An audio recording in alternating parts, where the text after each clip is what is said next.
Hello everybody, this is Gregory with how I lost over 100 pounds and I kept it off for 30 plus years, where there should be no hesitance in your weight loss and in your weight maintenance. Today we're going to talk about the importance of elimination diet vis-a-vis your weight loss and maintenance. Now before we begin, if you need help with the weight loss, contact me through the Clarity FM link found here in the episode notes. Because look, your trainer might get you in shape, but they can't relate to what you're going through.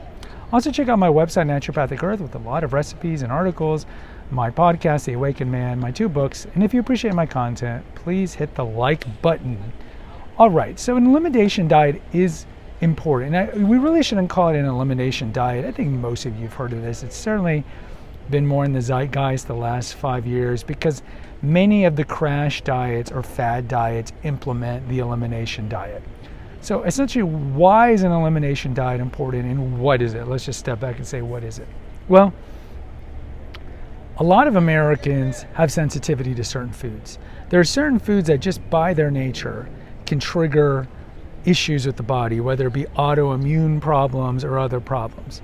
So most famously, this is going to be, for example, gluten, which is found in a variety of grains, most particularly well known for wheat, since most of our processed food comes from wheat. But you also have dairy. You also have seafood. You also have nuts, for example. And nuts, and we might do an episode on soaking the nuts, have phytic acid. So, like us, we don't want to be eaten and killed. Neither do plants that make fruits and nuts and so forth. And sometimes they can secrete an enzyme that causes inflammation in us. So a lot of us have a sensitivity, if not just an outright allergy, but normally when you have an outright allergy, but we'll have a sensitivity to certain foods that we're eating and not even really know.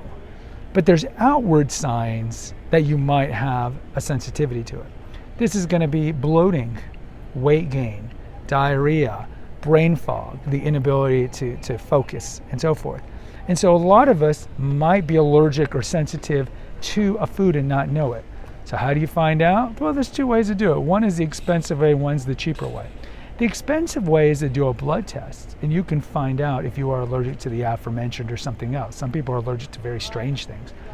Easier thing to do, I think, is an elimination diet, but elimination diet requires some temperance, and a lot of people can't handle it. So in its most reductionistic form, the way you can do an elimination diet is remove the 5 most famous allergens in our diet: gluten, dairy, nuts, seafood. You could probably throw in legumes because some people are allergic to them. Take them out of your diet completely day 1. And so what are you going to be eating? Because you'll be like, Gregor, well, that means I can't eat any middle aisle foods. That's true. So what can you eat? Well, like the paleo way, you can still eat meat, you can still eat fish, you can still eat produce, you can still eat some other things that typically don't cause an allergic reaction or sensitivity. Then week 1, you bring in one of those things. Let's say it's gluten. And you bring back gluten, because you'll notice during that week, your body's gonna change, you're gonna feel better, you're not gonna have the bloating. Maybe not, maybe you're not allergic to any of these things and you just eat poorly, right? But a lot of people purge this from their diet for like a week. Then they're gonna bring in gluten. And if you notice that the brain fog doesn't come back, or your joint pain doesn't come back, or you don't feel bloated or have dysbiosis or diarrhea, well then you're not allergic to gluten. Then after a week of bringing gluten back, you bring back dairy. And as soon as you start doing the dairy, if you notice those symptoms returning, then you're probably allergic and have a sensitivity to dairy, which is not surprising because through most of human history, we were not ingesting dairy. Dairy only came about with the domestication of the cow, which is only a short blip of time since Homo sapiens sapien has been around. So you just keep doing the elimination diet until the symptoms come back. So in this case, just for our example, for the sake of time, it's dairy. So now you know you're allergic or have a sensitivity to dairy.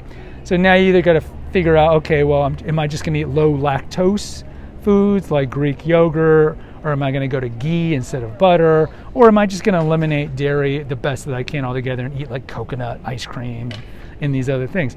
That's ultimately up to you. So again, you have 2 choices. You can do the elimination diet, and it's not a diet. It's just to find out what you're allergic to and then eliminate that the best you can from your diet. And look, if you have celiac disease, which is an autoimmune disease that people who eat gluten can get severely sick and even die from, then yes, you want to eliminate that completely from your diet for ideally the rest of your life.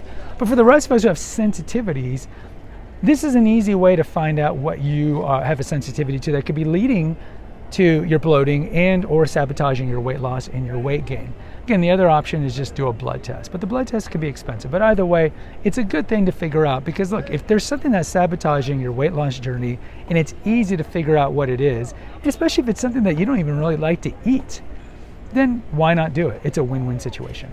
Guys, post in the comments. I'd like to hear from you. Have you ever done Elimination Diet? Hit the notification, subscribe, and share button. Until next time, take care, God bless, and pray.